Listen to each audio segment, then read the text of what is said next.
All right, this week's video is just a super quick tip, which is if you have crop sensor lenses, don't be afraid to try them out on your full frame body.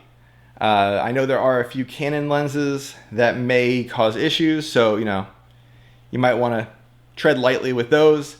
But when it comes to third-party manufactured Canon lenses for crop sensors, I've tried quite a few on my 5D Mark III full frame camera, and they've all worked just fine. I've had a Sigma 10 to 20. I have put on my Sigma 18 to 35 f1.8, and now most recently and most successfully, really, the Sigma 50 to 100 f1.8. At the 50 range, yes, there's a lot of vignetting. It's not ideal. If you had a higher megapixel camera, though, and could shoot wide on purpose, knowing you would crop in, I still think that you could get some really nice stuff.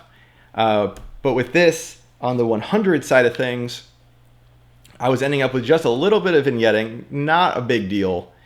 And the quality of this lens is so good and so sharp that I was shooting action at, well, and that also speaks to the autofocus, I suppose, on either the camera or the lens or both, but I was shooting action at f1.8, and it was locking on, it was getting things sharp, and how sharp this lens was at 1.8 is every bit as good, in my opinion, as most Canon L lenses that they're like, zooms at f2.8, and probably better than a ton of full frame f1.8 lenses out there.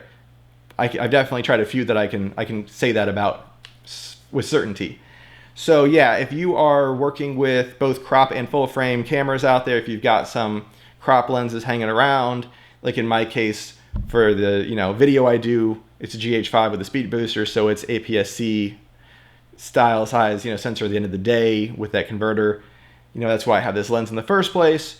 But just to let you know that you might be sitting on more glass that can benefit you more than you even knew. I've even used the really wide angle 10mm lens on the full frame to get some really wild stuff. It's probably not stuff that's going to make you money, though there may be some way.